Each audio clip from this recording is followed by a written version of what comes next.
Hey students, I am coming to you from my balcony on this very hot day. So let's see how I can manage teaching you when I'm going to probably get all sweaty and gross. We are on chapter 3. Now chapter 3 is a chemistry chapter. So you might be thinking, what's chemistry doing in my biology class? Well, as I mentioned before, chemistry is a very big part of environmental science. So I will hopefully relay the reasons why to you so I can be very clear about that. And I want to try to make this video or this series of videos so that you don't have to read the textbook chapter on chemistry if you don't want to. I'm going to lay it out there for a person who is just taking a biology class to fill a requirement, and hopefully you'll understand chemistry better than you ever did. Alright, let's get to it. This chapter starts out talking about how that in the 1930s we discovered that there are more than 100 billion galaxies, and we're just one galaxy amongst all those. So think about that. Like, are there other places where there's life on different planets? I mean, there's just so much to explore, and we wonder if we'll ever get, to find any of that beyond our own galaxy. Mentions Mars, and I actually mentioned Mars in a different video when I was talking about the fact that we get all our resources from Earth. We don't go up to Mars to get resources that we can use here in any vast amount.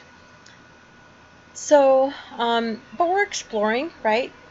What was that movie, The Martian, that the guy went up to actually live on Mars for a while? That was kind of an interesting movie. Check it out. But there's a picture in there that shows somebody exploring Mars, and it actually is a picture that depicts maybe by like 2035 we might actually have people up on Mars exploring. I wonder where we're at right now with that. So yeah, we're looking for signs of life anywhere, and what are those signs of life? How can you break down life to its smallest components and then look at another place and say, oh yeah, these atoms are here, so maybe these are the precursors to life being there, right?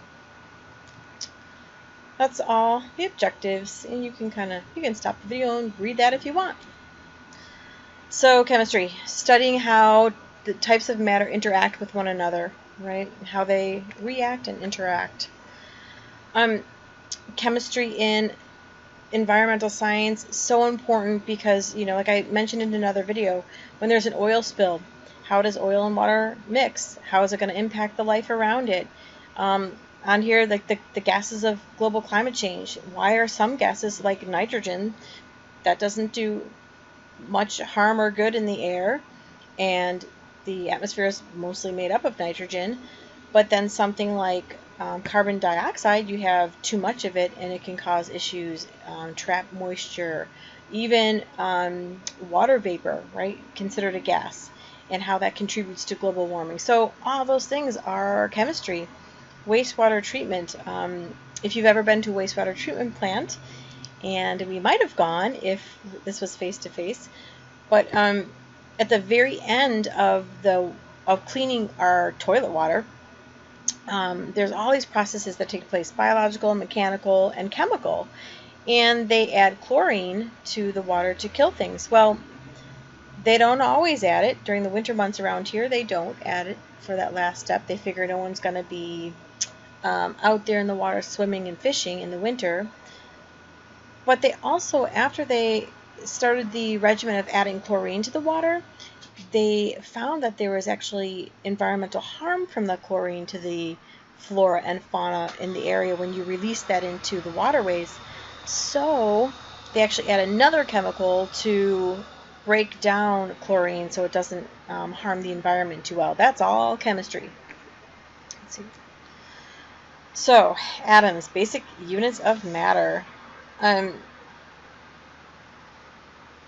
Atoms are the subunit of elements, right? And sometimes the term atom and element are used in place of one another.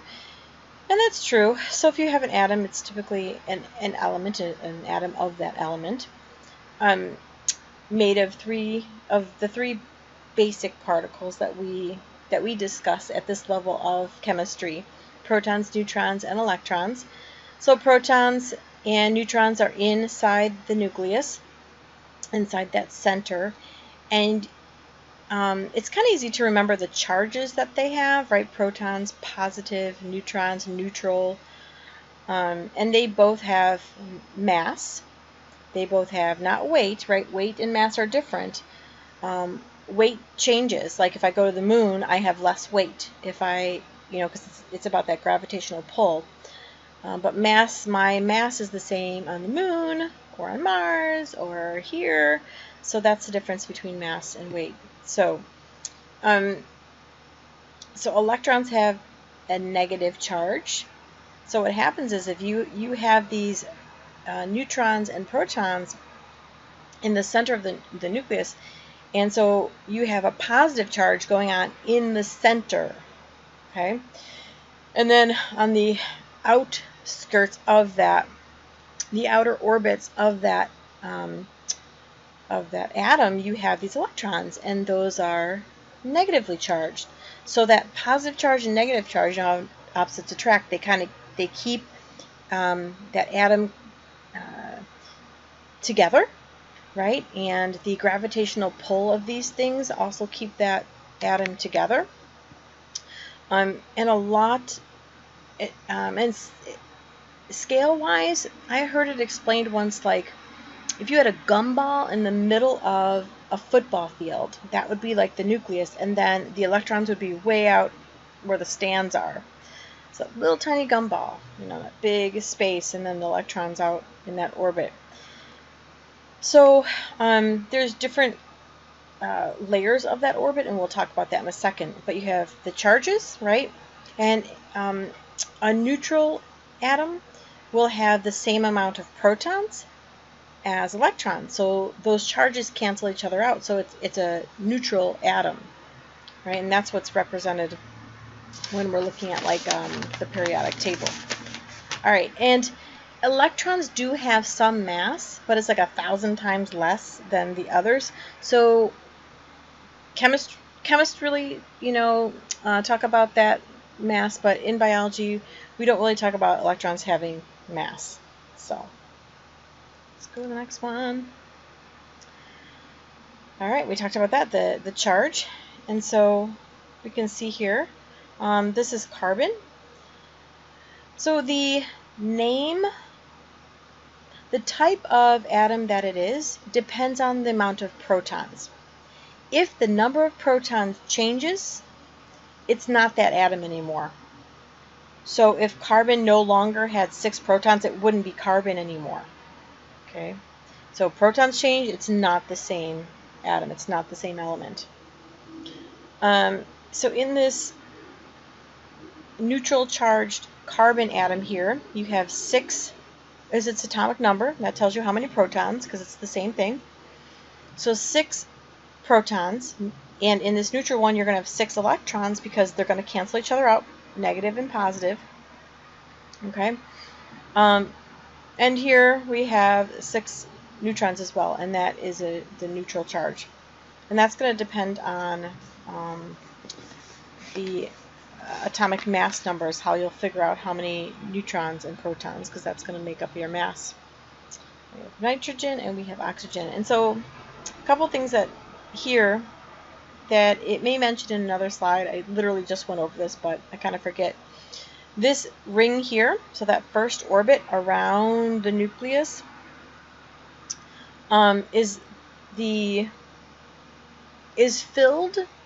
is satisfied when it has 2 electrons in it. So if you look at this carbon, this nitrogen, and this oxygen, the thing you'll notice is each one of those only has 2 electrons in it.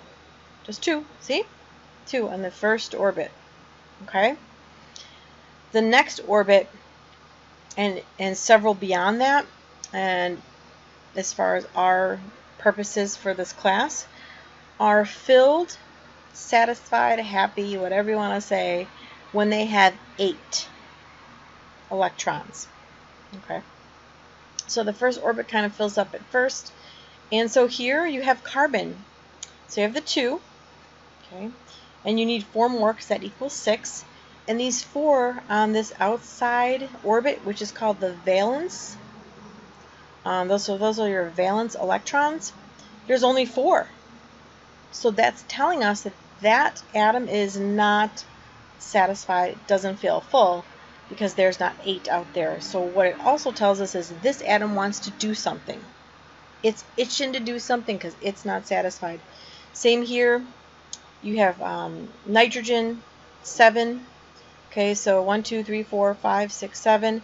So if it just had 2, so we need 1, 2, 3, 3, 2, 4, 6, 2, 4, 6, 8, 3 more. Right? Is that right? For that, because that would be 2, 4, 6, 8, 10. It's itching to get more on its valence electron. It is not satisfied. It does not have 8. It only has 2, 4, 5. Right? We need 3 more to feel happy. And then oxygen, we see that there's 8 total, so it only has 6 out here, and it needs 2 more to feel full. Okay, and that's like the octet rule or something to that effect. Let's see what we have here. So how do they name the elements? So if you had a test on elements and you didn't know their symbol, right, I would just go with that first letter because a lot of them are the first letter. So here we have hydrogen is H, carbon C, oxygen O, nitrogen N. But wait, you get to neon and you're like, well, you can't use N. It's already used up. So you take the first 2 letters, N, E. So that's, that's kind of a rule for a lot of them too. But then you have, here's chromium. Wait a second, that's like CH. Why do we do a CR? Well, we just do. And then AU. How is AU gold? I'll tell you that in a second. So these are the basic units, right, of these are the elements. And if you were to break these apart any further, if you were to break that atom of hydrogen down any more, it's not going to be hydrogen anymore. It's not going to be carbon anymore. It's not going to be oxygen anymore, right? If you were to dismantle its protons. All right, so gold. Why is it AU? There's a couple things like that on the periodic table that you're like, where did they get these letters? Well, gold, the symbol AU comes from the Latin word for gold, which is aurum. I'm not sure if I'm pronouncing that correctly, but that's how they get the AU, as you can see, the beginning 2 letters. Mystery solved. So the chemistry of the environment. Isotopes. Alright, so you're probably like, why do I have to know about isotopes? Well, I'll tell you. So an isotope is when of course you have the same number of protons, because that doesn't change, right? Or it would change the atom, the element, but you have a different number of neutrons. So for some reason the number of neutrons gets changed. Either you lose or gain neutrons. So that change, it doesn't change the charge. Remember, neutrons are neutral. It's not going to change if your atom is positive or negative. It changes the mass, however. And that change in mass has a lot of scientific applications. Scientists can use different isotopes for different things. You may have heard of carbon dating. That's I think that's carbon 14. Anyway, that's on the next slide, I think. But yeah, that idea of isotopes. But a radioactive isotope, that's where it really comes into play, especially for our purposes for environmental science. When an atom starts to break down or decay, it loses neutrons, so it becomes an isotope, and then it goes through different stages of isotopes, becomes different isotopes, and as it's breaking down, it's actually giving off radioactivity, right? It emits radiation. So it says here, it references uranium-235 for nuclear power, and also You've heard of radon, right? Sometimes you get your home tested for radon. Radon is a type of gas, but it's related to isotopes and uranium. So that's where it kind of comes into play in environment. And they can also discover how long things have been around when you do this, looking at what isotope stage different atoms are in. We use low levels of radiation for very helpful things, right? Cancer treatments, things like that. High levels of radiation. Well, here's where it comes in with the cancer treatments. There's also something else, an issue that I looked into a little bit more today, reading some articles on it. It gets a little tricky to understand really how good or bad this is for you. But there are people who want to insert the practice of irradiating our food. So, as you know, sometimes our meats, people get sick from maybe undercooked meat because there's E. coli on it. E. coli is a bacteria that's actually in all of us. You have E. coli right now in your colon, right? But not necessarily the harmful kind. It's meant to be there, but there are some harmful E. coli, and sometimes if it's in the animal's guts, in the animal's colon, and that animal is taken to slaughter, and that the process isn't very perfect, then some of that E. coli from feces can get on the meat and somehow make it to your dinner table. So if that meat is undercooked, then it didn't kill the E. coli. Personally, that's why I do like to buy meat, if I buy meat, from small farms, humanely raised animals. I just think they're taken care of better, and that's a little less of an issue. Feeding cows corn, I usually show Food Inc. in this class. Not sure how I'm going to do that as far as an online course. But Food Inc., they mention in there that because we started feeding corn to cows, it made this very acid-resistant strain of E. coli that can be very dangerous. So, you have that. Now, you could go back to that system and think about how to raise the animals and kill the animals, slaughter the animals in a healthier way. Or you can kind of go the other end of it, and sometimes they put this ammonia-treated filler in meat. That's in Food Inc. as well. Or they want to irradiate your food, so expose it to radiation to kill the E. coli. Now, meat isn't the only thing that we've heard of that has infectious bacteria, right? Sometimes you hear, oh my gosh, there's a spinach recall.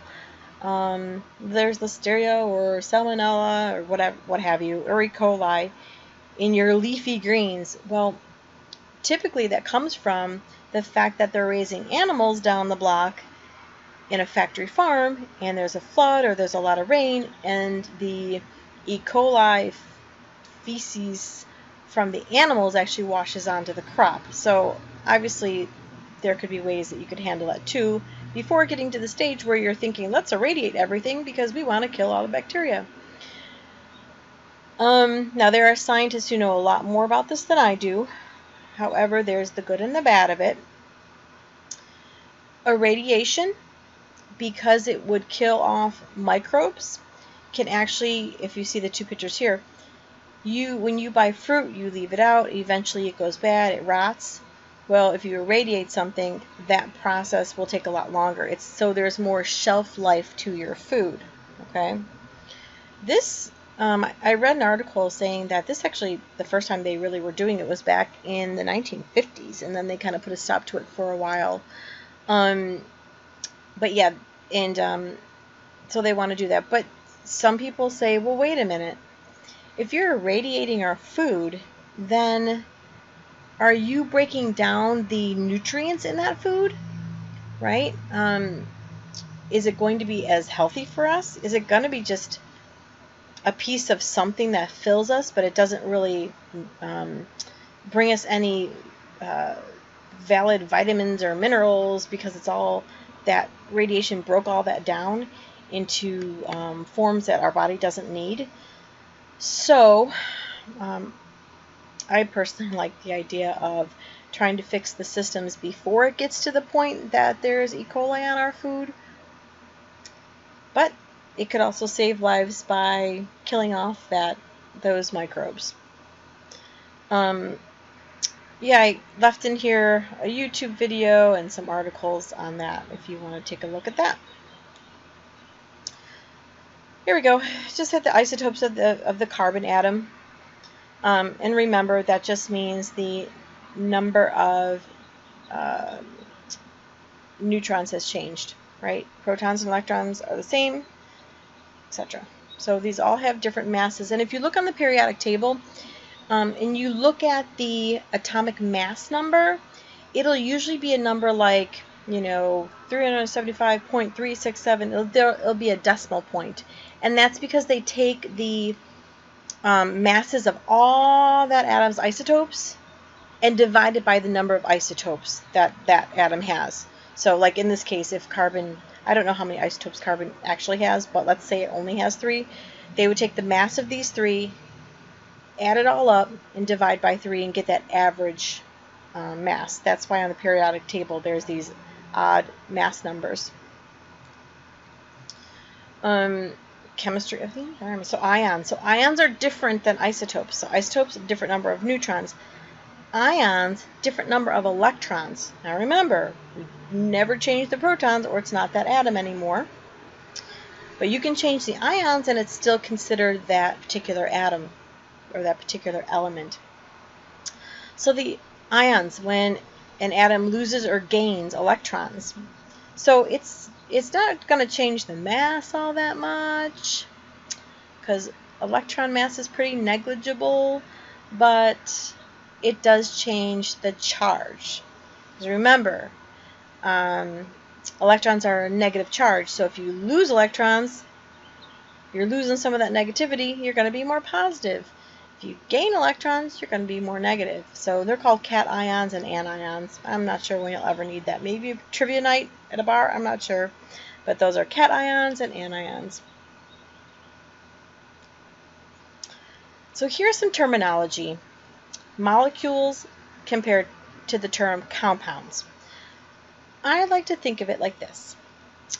When you have a square, right, and a rectangle, all squares are considered rectangles, but not all rectangles are considered squares, right? Because squares have 4 equal sides. So it's kind of like the difference between molecules and compounds. So molecules, 2 or more atoms combined. So here you have, right here, you have an oxygen molecule, okay? It's not a compound because it's only oxygen. And here you have nitrogen, right? That's a molecule. 2 or more atoms combined. Compound is molecules made from more than one element. Okay, so these aren't made from more than one element. This is just nitrogen. So carbon dioxide is a compound, and water. This is how I remember this. Because water, because you hear about a molecule of water, right? That's one of those phrases. So I remember that, oh yeah, water is both a molecule and a compound. Because it fits the molecule definition, because it's 2 or more atoms combined. There's 2 or more atoms combined. And it fits the definition of a compound because there's different atoms there. There's hydrogen and oxygen. So, and a lot of this, there's terminology in every discipline, right? And it just gives scientists a way to discuss what needs to be discussed. And it just breaks down the categories. All right. So chemical bonds hold molecules together. So molecules are held together, or atoms are held together, right? And sometimes they're held together a little bit more weakly, sometimes more strongly. So there's different bonds that have different amounts of strength to them. A covalent bond is a pretty strong bond. And there are different kinds of covalent bonds. There's single, double, and triple covalent bonds. And they're going to share electrons in those bonds. I'll show you that in a minute. Here you have that oxygen molecule down there, okay? And then water we have here as well. Let me show you. So in this example you have hydrogen, right? And one atom of hydrogen is with another hydrogen. And the reason they want to come together, they feel they want to get together, is because remember that now hydrogen only has one electron shell. So that first one I told you it's happy, well, it fills at 2. So if you only have one shell, it needs 2 in it. So hydrogen is like, dude, I am not happy. Single. I need another electron, and that's why these two are drawn together. And look here, isn't that sweet? They share the electrons. So now you have 2 electrons going around both, and it feels good because that first shell is filled at 2, so it's cool. Then you have down here, you have carbon, and remember I told you, carbon. Okay, you have that first shell filled with 2, and then that second shell has 4, and I told you it is not happy at 4. It wants 8. So, well, look here. How handy is this? Hydrogen has 1. So if carbon's gonna attract that hydrogen, and it's gonna attract 4 of them because it's gonna be happy at 8. 2, 4, 6, 8. So now hydrogen's happy because it only has 1 shell anyway. So it's super happy. It's filled with 2 because that first shell fills at 2. And carbon's happy because it's sharing these and it has 8. So that's a very stable compound you have going there now, right? Compound, because there's 2 different things in there. And that is the base for all your hydrocarbons. Maybe you've heard of hydrocarbons, okay? Hydrocarbons we'll learn later actually in this PowerPoint, so probably part 3, about plastics and fossil fuels, stuff like that. So here you have, here's a little video. Maybe it's short, let's see. The chemical properties of an atom depend mostly on the number of electrons in its outermost electron shell. An atom is most stable when it has a full outermost shell, 2 electrons for small atoms such as hydrogen, and 8 electrons for larger atoms such as carbon or chlorine. By transferring or sharing electrons, atoms complete their outer shells. These interactions between atoms create chemical bonds. Oh, okay, I guess that's it. There you go. So here is the oxygen and sharing equally, right? Those electrons. But here we have a molecule of water, and these electrons are shared because it's a covalent bond, but it's not shared very equally. Since oxygen has a lot more protons, it's going to have more of a positive core. So it's going to want to pull more negative toward it. So it pulls those electrons that they're supposedly sharing, it's pulling them toward the oxygen a little bit more. And here you have the hydrogen, since the electrons are being pulled a little bit more toward that oxygen piece of this molecule. The hydrogen, there's a tiny bit of a positive charge here on this water molecule over by the hydrogen. Just a little bit. that plays a big role in how water reacts with things, and we'll talk about that in video 2. Okay, so an ionic bond, so that was the covalent. Covalent was sharing electrons to fulfill that outer valence shell. Ionic bond is different. It's strong. It says here it's a strong bond, but I think it's a little weaker of a bond. Electrons get transferred. Okay, so opposites attract, but they're going to grab it away from the other one. So your compounds like salt are considered ionic compounds.